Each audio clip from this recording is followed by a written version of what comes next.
도내 8개 선거구의 여야 대진표가 사실상 확정됐습니다. 민주당은 친문 현역 의원들이 줄줄이 경선에서 탈락했고 국민의힘은 현역 4명이 모두 본선에 진출해 대조를 보였습니다. 총선을 앞두고 도내 8개 선거구를 짚어보는 순서, 오늘은 거대 양당에서 공천 배제된 후보들이 군소정당과 무소속으로 출마하면서 예측 불가의 선거전이 펼쳐지고 있는 제천 단양 선거구입니다. 전국 의과대학 교수들이 공동 비대위를 구성하고 모레까지 사직 여부를 결정하기로 했습니다. 충북대 의대 교수회는 정확한 수요 파악을 위해 오늘 밤부터 온라인 투표를 진행한다고 밝혔습니다. 먹거리 물가가 부담인 가운데 채소값까지 크게 오를 것으로 보입니다. 잦은 강수와 일조량 부족으로 인한 채소 출하량 감소 때문입니다. 여러분 안녕하십니까. CJB 8시 뉴스 시작합니다. 더불어민주당 청주 흥덕의 이현희 예비후보가 공천되면서 도내 8개 선거구의 여야 대진표가 사실상 확정됐습니다. 민주당은 이른바 친문으로 분류되는 현역 의원들이 줄줄이 경선에서 탈락했고 국민의힘은 현역 4명이 모두 본선에 진출해 대조를 보였습니다. 조윤광 기자입니다. 총선 승리를 위해 더불어민주당 이현희 예비후보가 도종환 의원을 물리치고 청주 흥덕 선거구 후보로 확정됐습니다. 문재인 정부 문체부 장관을 지낸 도종환 의원은 3선의 관록에도 친명 인사인 이현희 후보에게 무릎을 꿇었습니다. 민주당은 도종환 의원을 비롯해 서원구 이장섭, 청원구 변재일 의원이 공천을 받지 못하면서 이무선 의원을 제외한 현역 4명 중 3명이 본선 진출에 실패했습니다. 대선에서 지고 지방선거에서 졌기 때문에 이에 대한 교체 열망이 현역위원회에다 냉정한 평가가 있을 수밖에 없었고, 반면 국민의힘은 현역 4명이 모두 살아남았습니다. 청주 상당 정우택, 동남 4군 박덕흠, 충주 이종배, 제천 단양 엄태영 의원이 모두 공천권을 따냈습니다. 민주당은 친문 속가내기, 국민의힘은 감동 없는 공천이라는 평가가 나옵니다. 주요 정당의 대진표가 확정된 가운데 21대와 비교해 민주당은 후보 8명 중 6명이, 국민의힘은 2명이 각각 교체됐습니다. 흥덕에서 만약에 그런 변화의 바람이 일어나지 않으면 충북 전체 8개 전체가 이번에 그냥 이게 좀 비판을 받을 뻔했다라는. 이런 가운데 충주에서는 민주당 김경욱 후보와 진보당 김종현 예비후보가 이번 주말 단일화 경선을 실시하고 청주 흥덕은 이현희 후보가 진보당 후보와의 단일화를 거부했습니다. 단일화 결과와 함께 개혁신당과 새로운미래, 녹색정의당, 자유통일당 등 군소 후보까지 포함하는 최종 대진표는 변동될 수 있습니다. CJB 조윤광입니다. 국민의힘 청주 청원 김수민 예비후보는 자신의 청주 증평 통합 공약이 반발에 부딪히자 주민들의 찬성이 전제돼야 한다고 밝혔습니다. 김 예비후보는 청주 증평 통합은 청주 특례시 조성과 청주공항 활성화를 위한 방안의 하나로 제시했다며 당연히 두 지역 주민들이 찬성해야 추진될 것이라고 밝혔습니다. 청주 증평 통합과 관련해 증평 지역사회는 물론 같은 당 경대수 예비후보와 민주당 이모선 예비후보 모두 반대 입장을 밝혔습니다. 22대 총선을 앞두고 도내 8개 선거구를 짚어보는 순서입니다. 오늘은 현역 엄태영 의원의 공약 이행률을 놓고 논란이 커지고 있는 데다 또 거대 양당에서 공천 배제된 후보들이 잇따라 군소정당과 무소속 후보로 출마하면서 예측 불가의 선거전이 펼쳐지고 있는 제천 단양 선거구입니다. 이윤영 기자입니다. 제천 단양 선거구의 핫 이슈는 엄태영 의원의 공약 이행률 논란입니다. 민주당 이경영 후보는 엄 의원이 공약 이행률을 거짓으로 발표해 유권자를 속였다며 공직선거법 위반 혐의로 선관위에 고발했습니다. 이 후보는 매니페스토 실천본부에 질의한 결과 엄 의원의 보도자료에서 공약 이행률을 55.4%로 정정 반영하였다는 주장은 명백한 허위 사실임이 드러났다고 밝혔습니다. 그럼 명백한 허위 사실 보고 유권자들의 판단을 흐리게 하는 그러한 사안이기 때문에 매우 중하다. 이 부분에 대해서는 정치적 책임, 법적 책임을 엄태영 의원께서 지셔야 한다. 이에 대해 엄 의원은 선거를 앞둔 정치 공작에 불과하다며 매니페스토 측으로부터 공약 이행률 수정안 반영을 약속받았다고 주장했습니다. 과도하게 민주당에서 법적인 분란을 만드는 것에 불과하고 수정안 올린 것을 반영해 주겠다고 한 얘기를 들었기 때문에 이거는 법적으로도 문제없고 향후에 여러 가지 진실이 밝혀질 것입니다. 민주당에서 공천 배제되면서 새로운 미래로 당적을 옮긴 이근규 후보는 시장 재직 시절 쌓아둔 기반을 바탕으로 총선에 최선을 다하겠다는 각오입니다. 거대 양당의 그 기득권 카르텔을 좀 극복하고 그 제3지대 또 시민과 국민이 함께하는 그런 정당에서 새로운 승리의 발판을 만들겠다 이런 각오를 가지고 있습니다. 역시 당내 공천에서 배제되자 무소속 출마를 강행한 권석창 후보는 대의를 향한 길을 계속 걸어나가겠다고 밝혔습니다. 과거에 제가 어느 정도 지지율이 있기 때문에 그래도 전혀 불가능한 게임은 아니다. 오히려 상당한 지지도를 보이고 있다고 자신하고 있기 때문에 이로써 제천 단양 선거구는 자유통일당의 이두성 후보까지 5파전으로 치러질 전망입니다. 이처럼 군소정당과 무소속 후보의 접전이 이어지는 가운데 공약 이행률을 둘러싼 논란이 거세지면서 제천 단양 선거구는 충북 도내에서도 가장 치열한 선거전이 예상되고 있습니다. CJB 이윤영입니다. 전국 19개 의대 교수들이 정부의 의대 증원 대응 방안으로 공동 비대위를 결성하고 모레까지 사직 여부를 결정하기로 했습니다. 충북대 의대교수회는 조금 전 긴급 총회를 끝냈는데 충북대의 경우 당장은 아니고 이번 주말 동안 정확한 사직 수요를 파악해 동참하기로 했습니다. 박원 기자가 취재했습니다. 충북대학교 의대 교수들이 강의실로 모여듭니다. 충북대 의대 비상대책위원회의 긴급 총회에 참석하기 위해서입니다. 오늘 오후 5시 30분부터 시작된 총회는 2시간 정도 진행된 뒤 7시 30분쯤 끝났습니다. 먼저 총회에서는 충북대 포함 전국 19개 의과대학 교수들이 공동 비상대책위원회를 꾸리고 빠른 시일 내 사직 여부를 결정하기로 하면서 충대 교수들의 동참 여부에 대한 의견을 수렴했습니다. 총회에 참석한 100명 정도의 의대 교수들은 대부분 사직 의사를 내비쳤는데 당장 동참하는 것은 아니고 주말 동안 투표로 사직 여부를 조사하기로 결정했습니다.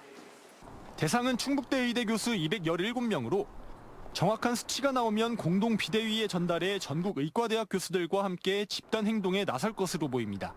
지금은 중지를 모아서 거의 대부분이 교수님께서 사직을 하겠다. 그렇게 얘기를 한 거 유효하다고 했고요. 임명한 방법을 써가지고 전체 교수의 몇 % 정도가 유효하다고 생각하는지는 파악을 해볼 생각이고요. 집단 유급 사태가 벌어질 수 있는 의대생에 대한 회의도 진행됐습니다. 의예과는 개강일이 2주 연기돼 이달 4일부터 수업이 시작됐는데 4주 연속 결석하면 유급되기 때문에 이 학생들에 대한 구제 방안은 없는지 의견을 나눴습니다. 학생들을 상대로는 강의실로 복귀할 수 있도록 이렇게 권장을 할 생각인데 학생들 생각이 상당히 완고한 것 같습니다. 병원을 떠난 전공의 중 면허정지 사전 통지서를 받은 의사가 몇 명인지도 공유했습니다. 최영석 충북대 병원장이 직접 참석해 몇 명의 의료진이 근무하고 있고 병상 가동률은 어떤지 병원의 어려운 상황을 설명하는 시간도 가졌습니다. 전공의와 의대생에 이어 교수들까지 공개적으로 동참하는 움직임을 보이면서 정부와 의료계의 갈등이 걷잡을 수 없이 커지고 있습니다. CJB 박원입니다. 충북도의회가 호소문을 통해 의료인들의 현장 복귀를 촉구했습니다. 도의회는 충북 지역 주요 5개 병원의 전공의 93%가 아직 복귀하지 않았고 의대 교수들마저 집단행동 움직임을 보인다며 도민들의 피해를 최소화하기 위해 신속히 의료 현장으로 복귀해달라고 호소했습니다. 도의회는 오늘 열흘간의 일정으로 임시회를 개회했습니다. 이번 임시회에서는 충청북도 경계선 지능학생 조례안과 충북 아쿠아리움 설치 조례안 등 19개의 조례안을 제정 또는 개정합니다. 가뜩이나 먹거리 물가가 부담인데 걱정거리가 더 늘었습니다. 상대적으로 부담이 적었던 채소값이 일조량 부족으로 인한 출하량 감소로 크게 오를 것으로 보입니다. 장원석 기자입니다. 청주의 한 쪽파 재배지입니다. 5,600제곱미터 쪽파밭 40% 이상에서 뿌리가 썩어 들어가는 병이 발생했습니다. 급한 대로 식물 영양제를 2차례나 뿌려봤지만 역부족입니다. 지난달 잦은 강수와 일조량 부족 때문입니다.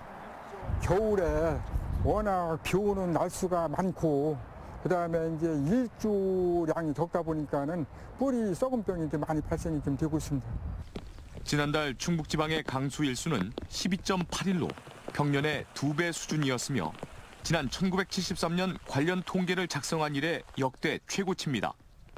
2월 한 달간 일조 시간도 역대 최저인 98시간을 기록해 평년의 절반에 불과했습니다. 이에 따라 채소 출하량이 크게 감소할 것으로 보입니다. 이달 파프리카 출하량은 1년 전보다 7% 줄었으며 애호박은 8%, 오이는 품종별로 6에서 7%가량 감소했습니다. 농촌경제연구원은 잦은 비와 일조량 감소, 재배 면적 축소 등을 주된 원인으로 꼽았습니다. 출하량이 감소할 경우 가격 상승도 우려됩니다. 한창 출하 중인 대파는 도매 가격 기준 1kg당 3,200원 선으로 지난해 동기 대비 79%나 올랐기 때문입니다. 농정당국은 농작물 피해를 줄이기 위해 이상 기후에 대비한 병충해 예찰과 방제를 당부했습니다. 햇빛이 이제 안 들어오다 보니까 습이 많아지고 그러니까 병해충이나 이런 것들이 많아지는 거죠. 주기적으로 약제 살포를 더 하고 온도가 떨어지니까 가온할 수 있으면 가온을 하고. 딸기와 토마토, 고추 등 과채류도 도매시장 반입량이 최고 20% 감소하면서 물량 감소로 인한 가격 상승 우려가 커지고 있습니다. CJB 장원석입니다.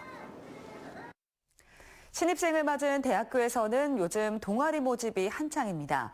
대학 생활에서 빼놓을 수 없는 즐거움 중 하나가 바로 동아리 활동일 텐데요. 요즘 대학생들 사이에 동아리 활동 별 인기가 없을 거라는 생각은 편견이었고 실제 현장을 가보니 활기가 넘쳤습니다. 김세희 기자가 충북대를 다녀왔습니다. 개강을 맞은 대학 캠퍼스는 새내기 대학생들로 모처럼 생기가 넘칩니다. 학내 광장에는 대학 생활의 꽃으로 불리는 50여 개 동아리들이 신입회원 모집에 열을 올리고 있습니다. 귀여운 마스코트 인형부터 멋진 바이올린 연주, 검도 시범까지 특색 있는 홍보 방법으로 새내기 대학생들의 눈과 귀를 사로잡습니다. 되게 엄청 많은 것 같더라고요, 대학교 오니까. 그래서 지금 되게 여러 가지 중에 뭐 할지 고민하고 있어요. 친구와 이곳저곳을 둘러보던 이사학번 새내기. 대학 생활의 로망이기도 했던 동아리에 가입해 기대감도 큽니다. 고등학교 때 너무 공부 안 한 것 같아서 대학교 올라와서 약간 좀 동아리도 나가면서 조금 더 놀아보고 싶어서 가입하게 됐어요. 60년 넘게 전통을 이어오고 있는 사진 동아리와 스킨스쿠버 등 취미와 관련된 동아리들은 이미 모집 인원이 마감될 정도로 인기입니다. 특히 취업과 관련된 영어 회화 동아리에는 신입생들의 발길이 끊이지 않습니다. 취업 관련하고 시험 관련해서 좀 더 관심 있는 친구들이 많이 참여하고 있는데요. 저희는 가두 모집 하루에 적어도 한 150명 이상 정도, 지금은 200명 이상 참여하고. 동아리 활동은 학업과 취업 부담에 인기가 시들해졌고 코로나 기간에는 회원 모집이 더 어려웠지만 팬데믹 종료 후에는 예전 인기를 되찾는 분위기입니다.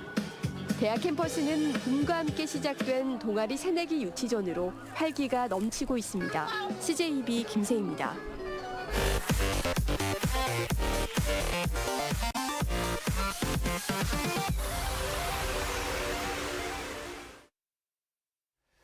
균형발전 지방분권 충북본부는 정부가 추진하는 출입국 이민관리청을 충북에 설치할 것을 촉구했습니다.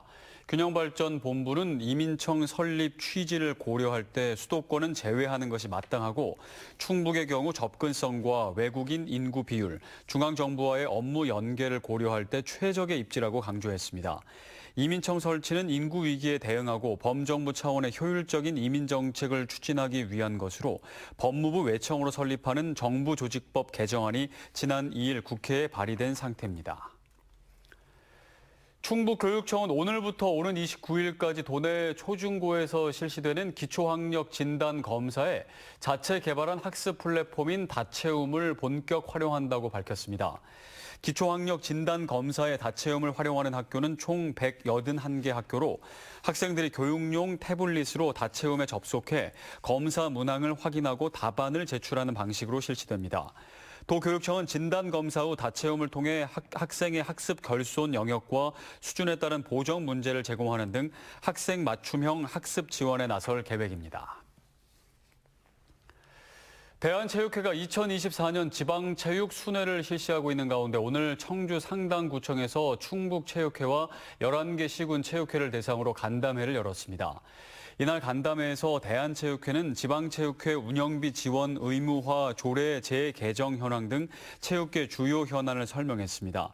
충북체육회와 시군체육회장들은 전국체전 훈련비 지원 사업 재개와 생활체육 지도자 처우 개선 등을 건의했습니다. 청주 축산농협이 장학금 5천만 원을 도교육청에 전달했습니다. 이종범 조합장은 물가 상승과 어려운 경제 여건 속에서도 학업에 열중하고 있는 학생들에게 도움이 됐으면 좋겠다고 말했습니다. 도교육청은 가정 형편이 어려운 아동 청소년에게 장학금을 지급할 예정입니다. 청주시가 상수도 요금 고액 상습 체납자에 대해 납부를 독촉하고 이후 단수 조치를 예고했습니다. 이를 위해 3개월 이상 체납액이 7만 원 이상인 4,200여 명에게 단수 예고서를 발송할 예정입니다. 이들의 전체 체납액은 10억 1천여만 원을 넘습니다.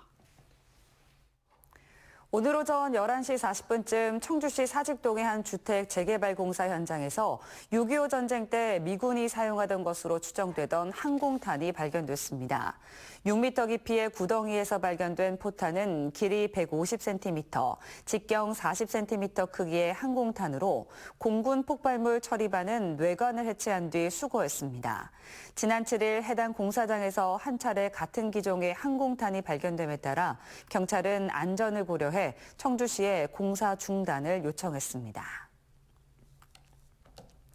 서원대는 예비 소상공인의 성공적인 창업을 지원하기 위한 신사업 창업사관학교 참여자를 오는 29일까지 모집한다고 밝혔습니다. 중소벤처기업부와 소상공인 시장진흥공단이 주관하는 신사업 창업사관학교는 혁신적인 아이템을 보유한 소상공인을 발굴해 사업화를 지원하는 것으로 최대 4천만 원의 사업화 자금과 창업 체험 공간을 제공받을 수 있습니다. 지난해 관광 등의 목적으로 충주시를 찾은 방문객은 2,599만 명으로 전년 대비 6.9% 증가한 것으로 나타났습니다. 충주시가 한국관광공사의 데이터랩 통계를 분석한 결과 1, 2월을 제외한 월별 방문객 수는 매달 200만 명을 넘어섰고 연령대별로는 50에서 59세가 가장 많았습니다. 시는 목계솔밭 캠핑장 등 자연 기반 관광지와 골프 등 레저 스포츠를 즐길 수 있는 환경이 중장년층에게 높은 관심을 받은 것으로 분석하고 있습니다. 청주시가 시골마을 행복택시 운행마을을 3곳 확대했습니다. 청주시는 최근 운영지침 개정을 통해 행복택시 운행 기준을 버스 정류장에서 400m 이상 떨어진 마을로 완화하면서 내수읍 3개 마을이 추가로 포함됐습니다. 행복택시는 성인 기준 공영버스 요금 500원으로 거주지에서 읍면 소재지나 전통시장을 오갈 수 있습니다.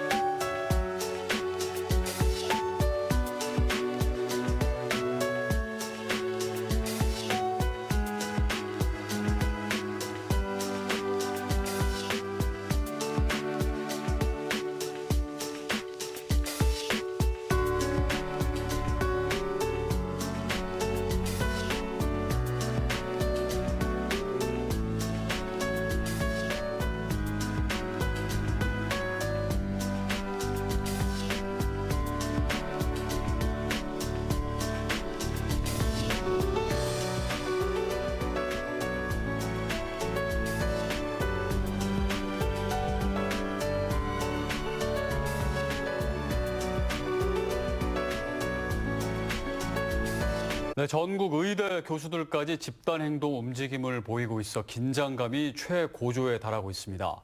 강대강 대치는 쉽습니다. 갈등 해결이 어렵습니다. 갈등 해결의 핵심은 반드시 지키고자 하는 것을 서로 조금씩 내려놓는 데 있을 텐데요. 더 늦기 전에 타협점을 찾았으면 합니다. 이상으로 CJB 8시 뉴스를 마칩니다. 시청해주신 여러분 고맙습니다.